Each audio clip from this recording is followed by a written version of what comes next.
Hi, welcome to the Silent Avenger channel. If you're enjoying the content, please consider giving it a like and sharing your thoughts in the comments. Let's dive into today's story. I was always the kind of guy who trusted my wife. I didn't just trust her, I believed in her. Olivia was the kind of woman you'd put your faith in without thinking twice. She was a corporate project lead at Covington Group, successful, driven, always coming home with stories about how she crushed some big meeting or got a promotion. Meanwhile, I was doing the same thing every day at the shop, fixing cars, talking to customers, staying in my lane. But then, everything shifted one evening when I went to grab something out of her purse. She was getting ready for a big presentation, leaving for the city, all dressed up in one of those business suits that made her look like she could conquer the world. I was just looking for my wallet. But that's when I saw it, a little packet of pills. A prescription for a morning after pill. I froze. I had to have been staring at that damn thing for a solid minute before I could even process what it meant. My mind went wild, running through every possibility. We had been trying to have kids for months. She knew I wasn't into the whole morning after thing, never felt like it fit with what we were about. We'd been married for 5 years. And yet, there it was, a sign that something had shifted.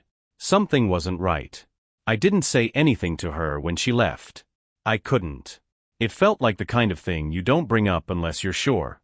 I didn't want to start something if I was just jumping to conclusions. But that nagging feeling stayed with me, digging at my brain the whole time she was gone. The next morning, I drove to work, my hands tight on the steering wheel, stomach in knots. I wasn't stupid. I knew what it looked like. But I needed answers. I started following her. I know. It sounds like something out of a bad movie, right? But when you've been married for years, you know how your spouse moves, what they do, how they talk. It's like a language you've learned without thinking. And when Olivia pulled up to a fancy restaurant in the city, walking right up to a guy I'd never seen before, my heart sank. This wasn't just some friendly business meeting. The way he kissed her on the cheek, the way they looked at each other, it hit me like a truck. I couldn't breathe for a second. Nathan Wells. That was his name. I never thought I'd have to know it. But there it was, hanging in the air. The man my wife was obviously more than just friends with. I tried to keep my cool, but when I saw them leave together, getting into the same car, that's when I knew.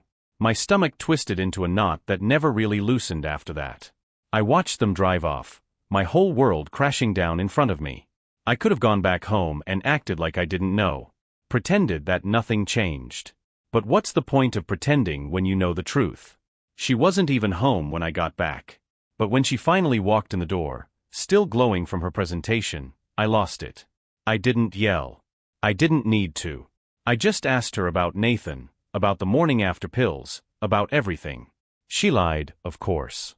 First, she claimed it was for a friend. Then it was because she had been stressed, and her doctor prescribed them, just in case. The whole thing was a mess of excuses and lies. But the truth was there, hanging between us.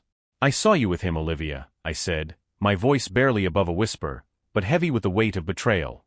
Her face turned white. I had never seen her look that scared before. She denied it, of course. Said it wasn't what I thought. But in my gut, I knew. I didn't need her to admit it. I already had my answer. That was the moment our marriage began to unravel. The moment everything changed. Olivia didn't even try to fight back at first. She just stood there, her eyes darting around the room like she was looking for an escape that didn't exist. The silence between us was suffocating. It felt like the walls were closing in, like I was trapped in this nightmare that I couldn't wake up from. "James, you don't understand," she finally said, her voice shaky, her usual confidence nowhere to be found. I crossed my arms, trying to keep my cool, but it was hard. My heart was pounding like a drum, my mind racing through all the things I thought I knew about her, about us. Understand? What's there to understand, Olivia? You're telling me you've been seeing Nathan behind my back, and now you're making excuses like I'm the crazy one. She shook her head, but the words she spoke were just more lies.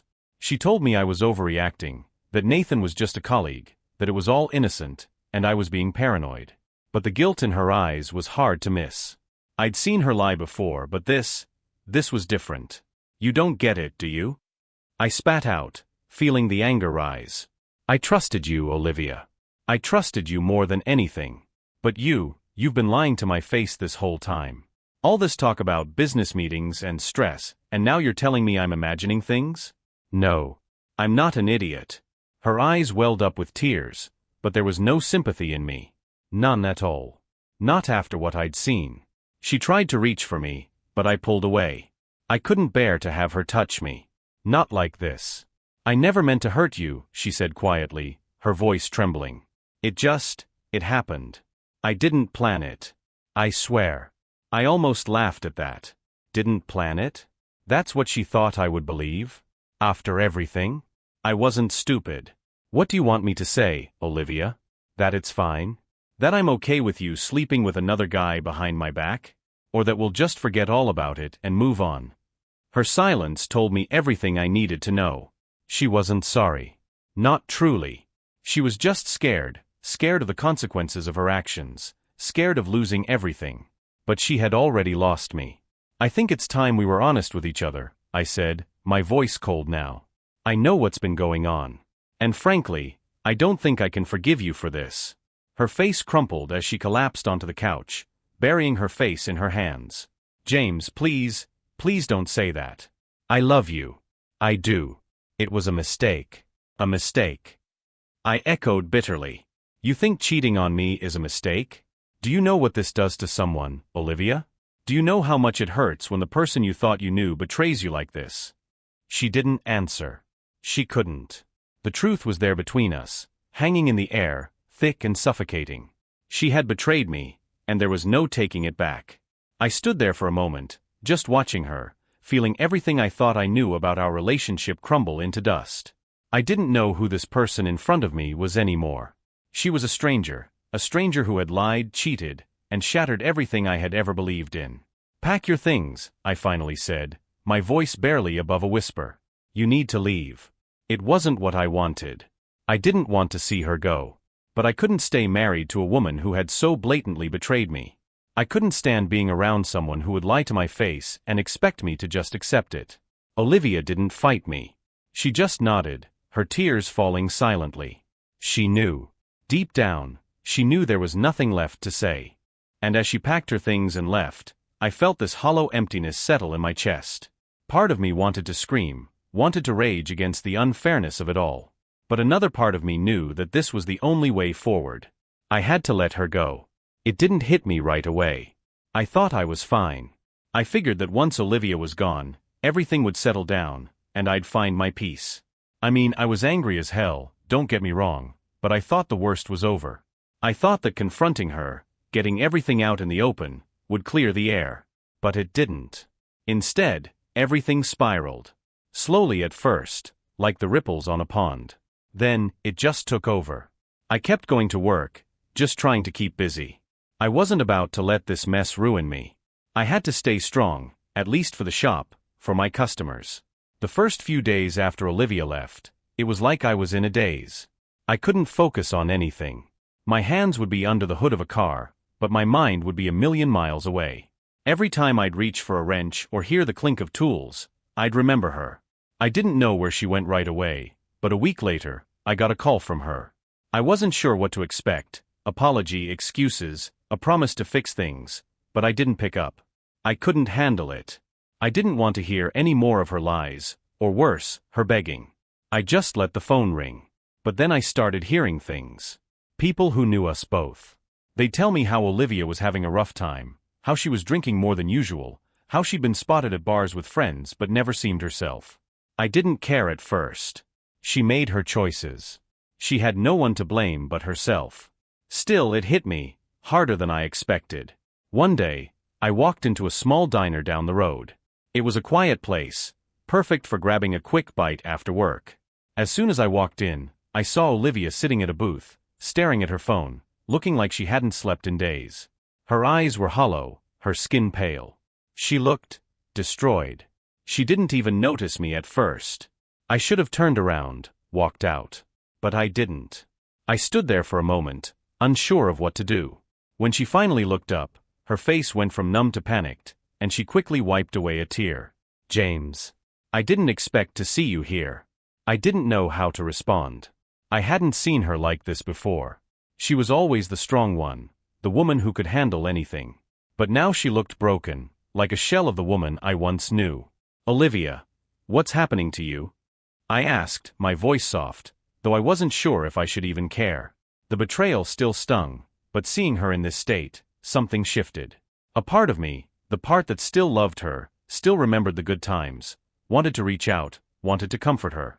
But I held back. I had to. She took a deep breath and wiped her eyes again, trying to compose herself. "I messed up, James. I know I did. I ruined everything. I didn't mean for any of this to happen. I don't know anymore." I didn't say anything for a moment, just stood there, watching her. I wanted to say how much she hurt me, how much she'd torn apart my life. But in that moment, I saw her for what she really was, lost, scared, alone. And a part of me, the part that I hated, still wanted to help her. I wanted to tell her everything would be okay. But it wouldn't be. "You need to figure this out, Olivia," I finally said. "I can't help you with this. I can't fix what you broke." Her face crumbled again, and she stared down at her coffee cup, too embarrassed to look me in the eye. "I know," she whispered. I wanted to say more. I wanted to tell her that I hoped she could fix herself, that I hoped she'd get the help she needed. But I also knew that I couldn't be the one to help her. Not anymore. I walked out without another word, leaving her there, alone with her regrets. The days went on, and I did my best to push her out of my mind, but it wasn't that easy. Every time I closed my eyes, I saw her, the woman who had once been my whole world, falling apart. It was like watching someone drown from the shore, helpless and unable to do a damn thing. Olivia didn't reach out to me again after that. But I kept hearing about her, mostly from mutual friends who'd seen her at bars, who told me she was drinking more than ever. It was like she was running from the pain, trying to numb herself. I didn't have any sympathy for her, not after what she'd done. But still, I couldn't help but feel a sense of guilt. She was falling apart, and I couldn't be the one to pick up the pieces. It wasn't my job anymore. It never should have been. But I couldn't erase the years we spent together. And every time I heard something about her, part of me wanted to fix it. But I knew better. I had to let go. So I did. I focused on myself, on the things that made me feel whole again, working, hanging out with friends, spending time alone. I didn't need her in my life anymore. Not the way she was now. The months went by, and life somehow kept moving forward. It felt like I was just surviving, moving through the motions. I was stuck in a limbo, where I wasn't truly living, but I wasn't dying either. I still had the shop, still had my friends, and I was getting by. I wasn't happy, but I wasn't miserable either, not in the way I'd been when Olivia first left. It was more like I had built up this wall around myself, one that I didn't think I could take down again. And then one day, I heard about Olivia again. This time, it was different. This time, I couldn't ignore it. It came through a call from a mutual acquaintance, a guy named Frank who had worked with Olivia at Covington. He told me that she was living in Pensacola now, barely holding things together. Man, I hate to say it, but Olivia, she's really gone downhill. I think she's drinking pretty heavily. It's sad to see. I don't know if she's ever going to get her shit together. I didn't know what to say. I couldn't have cared less about what she was doing now. She made her choice. But part of me, a small part, felt this pull to check in on her. It wasn't about us getting back together. It wasn't even about forgiving her.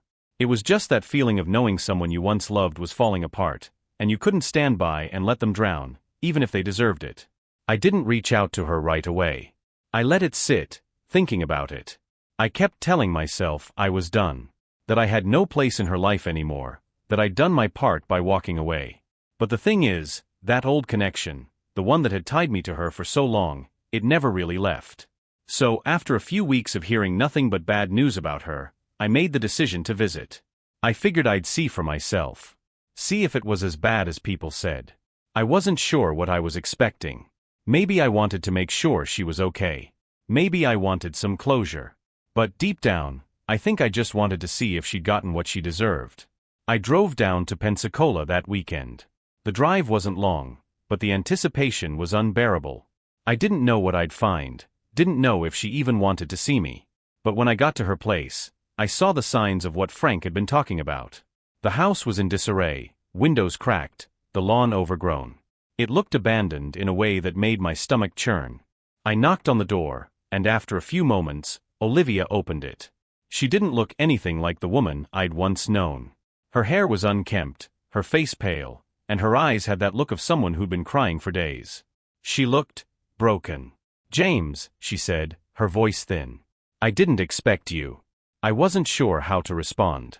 I wasn't angry anymore, not like I had been when she first left. I was just numb. "I heard you weren't doing too well," I said, my voice colder than I intended. "I thought I'd check in."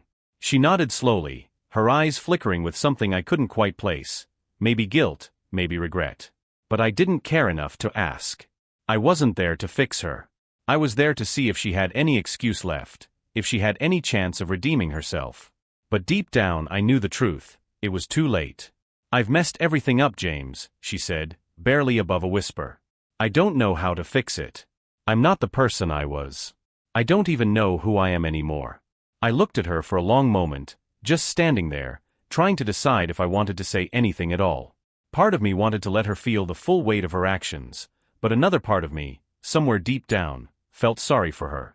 "I'm not here to fix you, Olivia," I said quietly. "I can't. You did this to yourself." She nodded, the tears finally spilling over. She was a mess, but it didn't change anything. I wasn't angry anymore. I wasn't sad. I was just done. After a long pause, she finally spoke again, her voice hoarse. "I'm sorry, James. I wish I could take it all back." "You can't," I said, my voice firm but empty. "But I hope you figure it out. For you, not for me." And then I left. I didn't stay long after that. There was nothing more to say. Olivia had made her choices. She had pushed me away, destroyed everything we built together, and now she was paying the price. I wasn't going to rescue her. Not anymore. But as I drove back home, I couldn't shake the feeling that this wasn't the end of her story. Not really. Her life, from what I saw, was a mess. She was lost, trapped in a spiral of self-destruction, and I knew she'd have to find her own way out. It wasn't my job to pull her back. I tried to push her out of my mind, but the guilt lingered, like it always does. It wasn't that I wanted her back.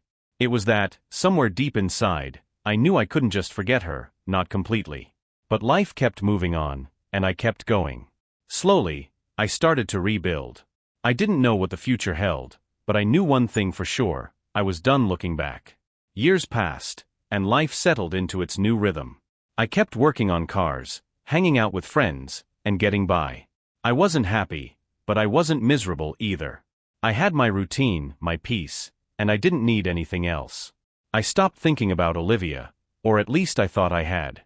The memories faded over time, and I found a way to keep my heart guarded, buried under layers of work, distractions, and whatever else kept me from feeling. Then, out of nowhere, I got a call one evening while I was working late in the garage. It was a number I didn't recognize, and for a second, I almost let it go to voicemail.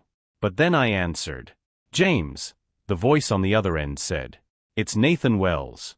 My heart skipped a beat. I wasn't sure what to expect. The last time I'd heard from Nathan, he and Olivia were wrapped up in whatever mess they'd created. It was his affair with her that had torn everything apart. I didn't want to talk to him.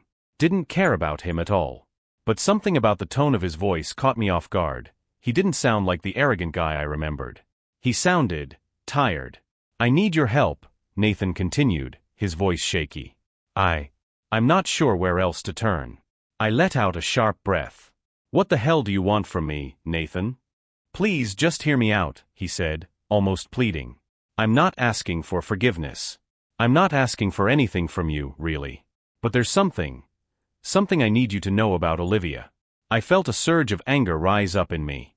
After everything, he was still trying to drag me back into her mess. But then I stopped. Something in his voice told me this wasn't about him or her. This was something different. "Fine," I said, gritting my teeth. "I'll listen." Nathan explained that he and Olivia had broken up a long time ago. He'd tried to move on, but his life had spiraled in its own way, just like hers. But this time, he wasn't calling because of some drama. He wasn't calling because of their past. He was calling because of their daughter. Their daughter. I almost dropped the phone. "What the hell are you talking about?" I said, my voice shaking. "Olivia has a kid?" Nathan hesitated, but he continued. "She doesn't know. I don't think she even realizes, but..." I'm the father. I wasn't in her life. I left. And now the kid needs a bone marrow transplant. Olivia's not exactly the best person to help. She's not in a good place, James. I was stunned. A kid? Olivia had a child? I never would have thought that, not after everything. I didn't know how to react. Part of me wanted to hang up, to pretend I didn't hear him, but the other part of me, the part that had cared for her, once upon a time, couldn't ignore it. You want me to help? I asked, still in shock. Why? You think I'm just gonna step in and help some kid I've never met? I'm not her father, Nathan. Nathan's voice cracked. I don't know who else to ask. You and Olivia. You were close. I'm not asking you to be the hero. I'm asking you to save her kid. Please. I didn't know what to say. I didn't know if I could help. I didn't even know where to begin. But as he spoke, something in his words started to hit me harder than I expected. This wasn't about Olivia. This wasn't about Nathan or me. This was about a kid, someone who had no part in our mess, someone who didn't deserve any of it. After a long pause, I finally spoke. I'll help. I'll see what I can do. Nathan let out a breath of relief. Thank you. I know this is asking a lot. But if there's any chance, please just get in touch with Olivia. For her kid. I agreed to help. I didn't know how or what that would look like, but somehow, I knew I couldn't turn my back. Not completely. After the call, I sat in the garage, staring at the wall for a long time. My mind was racing with thoughts I couldn't organize. Olivia had a child. She had a kid, and she was struggling. I had no idea what this would mean for me, or for her, but one thing was clear, this wasn't just about betrayal anymore. This was about doing what was right. I wasn't sure how I'd get through to Olivia, but I knew one thing, I couldn't just leave her kid out in the cold. I picked up the phone and dialed Olivia's number. When she picked up, there was a long silence. I almost hung up. But then she spoke. James. I cleared my throat. It's me. We need to talk. About your kid. Her voice went quiet, almost hesitant. What do you want from me, James? Nothing. I just need to know if I can help. She didn't answer right away. But after a long painful pause, she finally spoke, her voice barely above a whisper. I'm not the person I used to be. But I don't know what else to do. That was all she said, but it was enough. Now, all I had to do was figure out how to be there for her, and for her child. How to do what was right, even when everything else felt like a lie. The next few days felt like I was walking through fog. I couldn't shake the image of Olivia's kid in my mind. I kept replaying Nathan's words. Her kid needs a bone marrow transplant. It hit me harder than I expected. I had to find a way to help. But how? I wasn't some medical expert. Hell, I didn't even know where to start. I tried to contact Olivia a couple more times. I kept it simple, no drama, no accusations, just straight to the point. But every time I called, she didn't answer. After the third voicemail, I finally got a text back. It was short, just like everything else from her lately. I don't know if I can do this. I'm not the person I used to be. I stared at the message for what felt like hours, trying to figure out what to do. She wasn't just hiding from me. She was hiding from herself. From everything. But I couldn't wait around. I needed answers. I called Nathan back. I needed him to fill in the gaps. Look, I need more info. I need to know everything. How old is the kid? What's her name? And how the hell did I get involved in this? Nathan sighed on the other end. Her name's Lily. She's 6 now. Olivia had her a few years after we split. She didn't even know I was the father until a year ago. She didn't want me in her life. And I didn't push, you know? I figured she was better off without me. He paused. I could hear the regret in his voice, and it wasn't something I'd expected. 6, I muttered to myself, trying to process everything. Why didn't Olivia tell me about this? If she was raising the kid alone, why didn't she say anything? Nathan was quiet for a moment. She didn't think you'd want to know, James. After everything, after how things ended, she thought it'd just make things worse. She didn't want to drag you into it. But Lily needs help, and she's running out of options. I let out a breath, trying to keep it together. So now you want me to help. You expect me to fix this? What if Olivia won't even talk to me? I don't expect you to fix anything, Nathan said, his voice breaking. But you're the only person left who might be able to get through to her. And Lily, she needs her bone marrow donor. Fast. Without it, she won't make it. I swallowed hard. I could feel the weight of what Nathan was saying pressing on me. It was a lot, too much. But there was something about the desperation in his voice that made it impossible for me to turn away. All right, I said, a sense of determination taking hold of me. I'll go to Pensacola. I'll talk to Olivia. But if I do this, I'm not doing it for you. Or for her. I'm doing it for that kid. Nathan's voice softened, almost like he was relieved. Thank you, James. I don't know what else to say, but thank you. I ended the call, feeling the weight of my decision sink in. It wasn't about Olivia anymore. It wasn't even about the mess we'd left behind. It was about Lily. It was about saving her life. And I didn't care if I had to fight Olivia every step of the way. I was going to do whatever it took. The next morning, I packed a bag and headed out for Pensacola. I didn't know how this would end, but I knew one thing: I wasn't going to back down. Not when a kid's life was on the line. When I arrived at Olivia's house, the place looked even worse than it had the first time I visited. It was quiet, too quiet, and the air felt heavy. I knocked on the door, but it took a while for her to answer. When she finally opened it, she looked surprised to see me standing there. "James," she said, her voice barely above a whisper. "What are you doing here?" I didn't waste any time with pleasantries. "We need to talk. About your daughter." Her face went pale, and I saw the briefest flash of panic in her eyes. "I told you, James. I can't do this. I can't fix this." I pushed past her before she could shut the door. "You don't get to run from this anymore, Olivia. Your kid needs a bone marrow transplant. You need help, and you're going to let me help." She stood there for a long moment, like she was trying to find the words. "I didn't want you to find out. I didn't want to drag you back into this mess." "You already have," I shot back, my patience wearing thin. "I'm not going to stand by and watch some kid die because you couldn't get your shit together. Lily deserves better than this. She deserves a chance to live." I could see her crumble, like the weight of everything she'd been hiding was finally catching up with her. She looked exhausted, worn down by years of mistakes and regrets. "Please," she said, her voice breaking. "I don't know what to do, James. I'm not the person I was. I'm not good enough for her." "You're her mother," I said, my voice firm. "And you owe it to her to try. I'm not asking you to be perfect. I'm asking you to do what's right."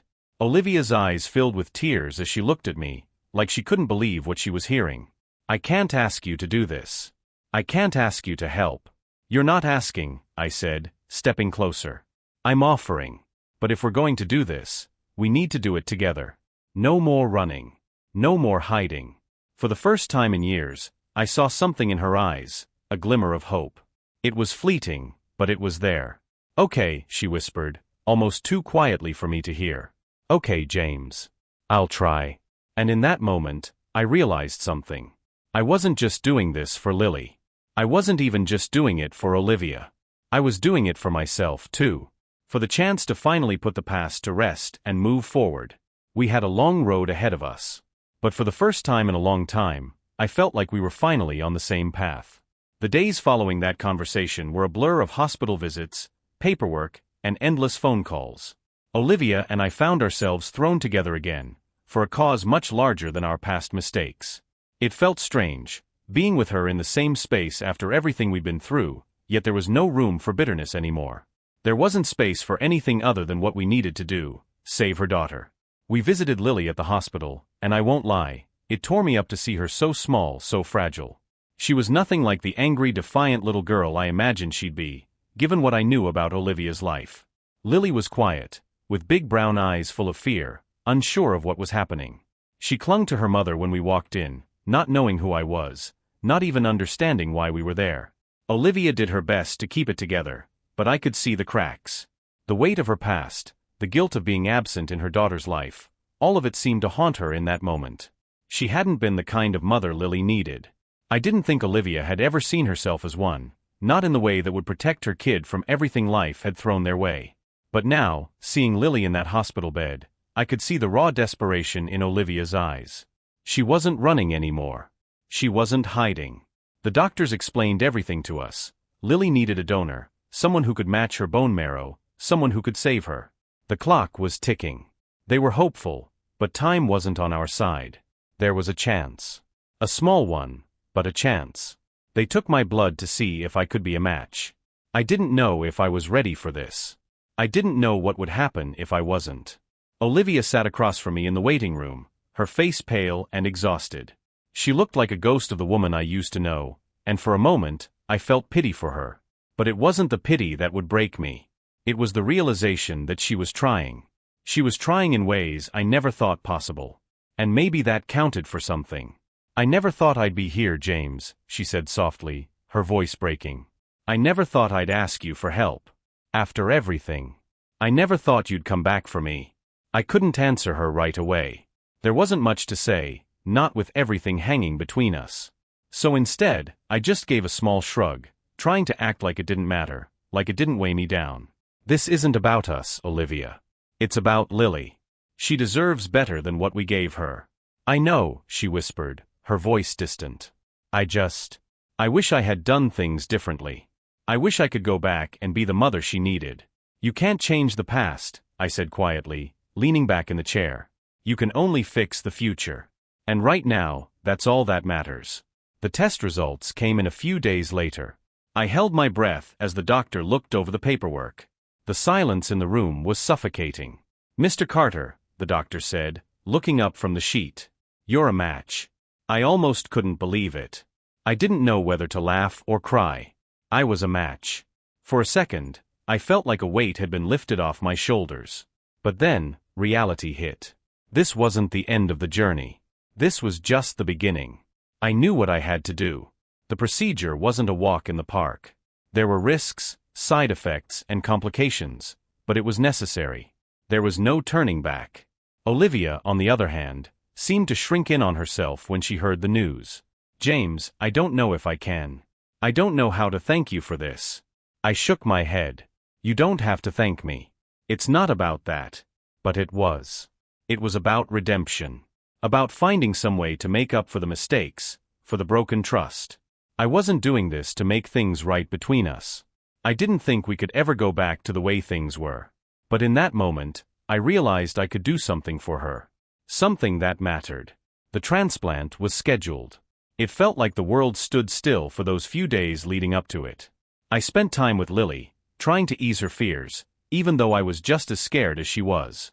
She asked me a lot of questions, about why I was helping, why I was doing this for her mother. And I told her the truth, in the simplest terms I could manage. Because you deserve to be happy. Because you deserve to have a chance at life. Olivia was quieter than usual, always by Lily's side, never leaving. I could see the exhaustion in her eyes, but I also saw the spark of something, maybe a mother's love, or maybe just a woman who had realized she had one last chance to make things right. When the day of the transplant finally came, I couldn't shake the nerves. But I went through with it, just like the doctors said I would. And afterward, when they took Lily to recovery, I stayed by Olivia's side. I didn't know if we'd ever get back to the place we once had. But right then, I realized something. Olivia wasn't the enemy. Life had been cruel to her, to both of us, and sometimes, people just don't have the strength to fight back alone. When the doctor came out and told us the transplant had gone well, I felt a mix of relief and hope. It wasn't over yet. But we had done it. We had saved Lily. Afterward, Olivia and I sat in the quiet hospital room, just the two of us. No words were needed. For the first time in a long time, I felt like we were connected again, not as husband and wife, but as two people who had both made mistakes, but had also fought for something bigger than ourselves. And for a moment, just a brief moment, I allowed myself to believe that maybe, just maybe, there was a way forward. For me. For Olivia. And for Lily. But the road wasn't over. We still had to see if the transplant would work. We still had to wait and hope. And as I sat there beside Olivia, I realized one thing. I wasn't alone anymore. Neither of us were. And for the first time in a long time, I thought maybe that was enough. The days after the transplant felt like they were dragging on, one slow minute at a time. We were all on edge, Olivia, Lily, and I, waiting for signs that the procedure had worked. Lily was still in recovery, her little body fragile and tired, but the doctors seemed optimistic. Olivia and I spent most of our time in the waiting room, neither of us knowing what to say. After everything, there wasn't much left to discuss. We just sat in silence, the weight of the past pressing down on both of us. I caught Olivia watching me a few times, like she was searching for something in my face, something that would give her answers. I didn't have any answers. I just wanted Lily to be okay. "Do you think it'll work?" she asked quietly one afternoon, her voice barely above a whisper. I didn't know how to answer that. All I could do was offer her the same uncertain smile I'd been forcing for days. "We just have to wait and see," I said. "We did everything we could. Now it's up to her." She nodded but didn't seem convinced. She wasn't looking for hope anymore.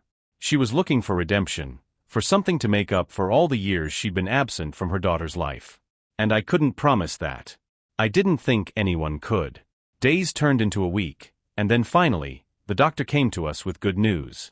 The transplant had taken. Lily was responding well, her body accepting the bone marrow, and she was slowly starting to improve.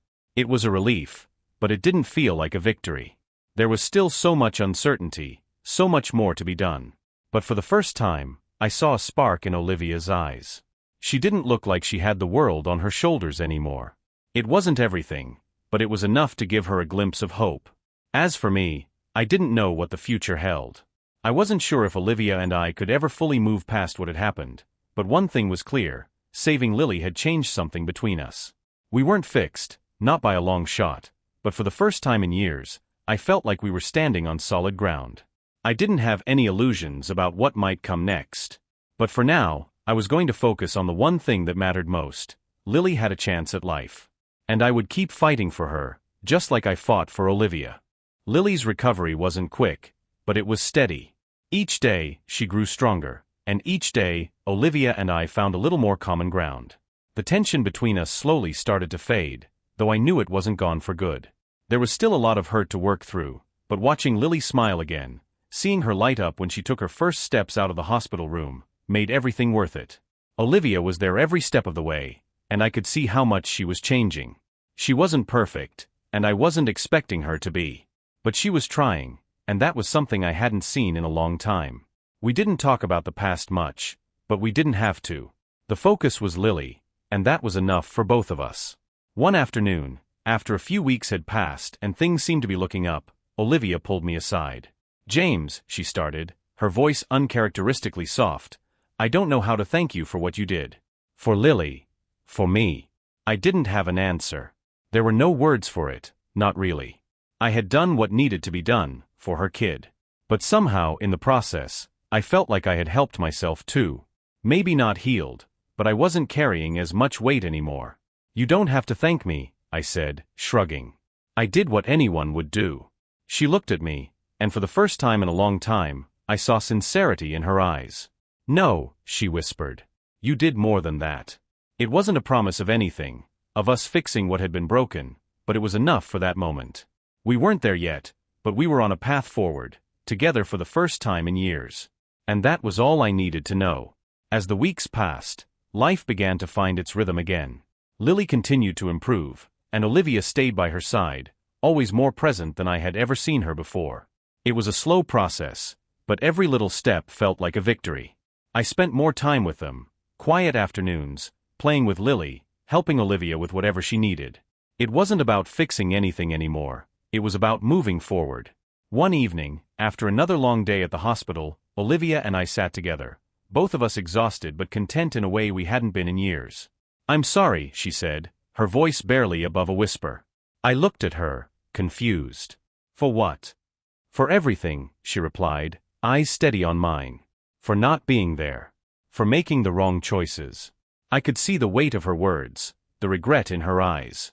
And for a moment, I thought about everything we had gone through, everything we had lost. But I also thought about everything we had gained. "You can't change the past," I said softly. "But you're here now. That's what matters." She smiled, a small tired smile, but it was real. And in that moment, I realized that maybe we weren't just saving Lily after all. We were saving each other, in the quietest way possible. The future wasn't clear, but I didn't need it to be.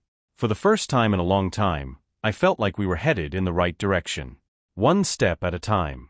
As the months went by, Lily continued to thrive, her laughter filling the house more and more. Olivia and I found a new rhythm, a quiet understanding between us. We weren't fixing everything overnight, but it felt like we were building something stronger, something real. We didn't talk much about the past anymore. It was there, always lurking in the background, but we didn't need to revisit it. What mattered now was the present, the small moments. Olivia being there for Lily, me helping out when I could, and the quiet mornings where we all just shared the space content. One evening, as we sat together, Lily curled up on the couch with a book. I looked at Olivia and said, "We're doing all right, aren't we?" She nodded, a soft smile on her face. "Yeah, we are." In that moment, it felt like we were exactly where we needed to be. There were still uncertainties ahead, but for now, there was peace. It wasn't perfect, but it was enough. And maybe, just maybe, that was all we needed. Time kept moving forward, and the days blurred into one another. Lily was flourishing, and Olivia, though still a work in progress, had found a stability I hadn't seen in her before. There were moments when I caught her smiling at Lily, genuine, soft smiles, and it made me realize how much she had changed. The weight she carried was still there, but it wasn't crushing her anymore. Things between Olivia and I stayed uncomplicated. We didn't try to push boundaries or rush anything. I helped with Lily when I could, and Olivia was more open than she had been in years. It wasn't perfect. It wasn't what I thought it would be when we first separated, but it was real, and I wasn't afraid of what might come anymore. I was just taking it as it came. One evening, as I sat on the porch watching the sunset, Olivia joined me, holding a glass of wine in her hand. She didn't say anything at first, just stood there beside me. After a while, she spoke quietly, almost to herself. "I never thought I'd be here again. With you. Like this." I didn't respond right away. I wasn't sure what to say. "I didn't think I'd be here either," I admitted. "But I guess here we are." She nodded, her gaze fixed on the horizon. "I don't know what's next, James. I don't expect anything. I just want to keep moving forward." That was the thing we both realized in the end. There were no guarantees. No promises of reconciliation, no perfect future. But what we had, what we were building, felt like enough for now. And for the first time in years, I didn't feel the need to rush or push for answers. We had time. And that was a luxury I wasn't willing to take for granted anymore. As time passed, things became simpler. Lily was growing up, and Olivia was more present than she had ever been.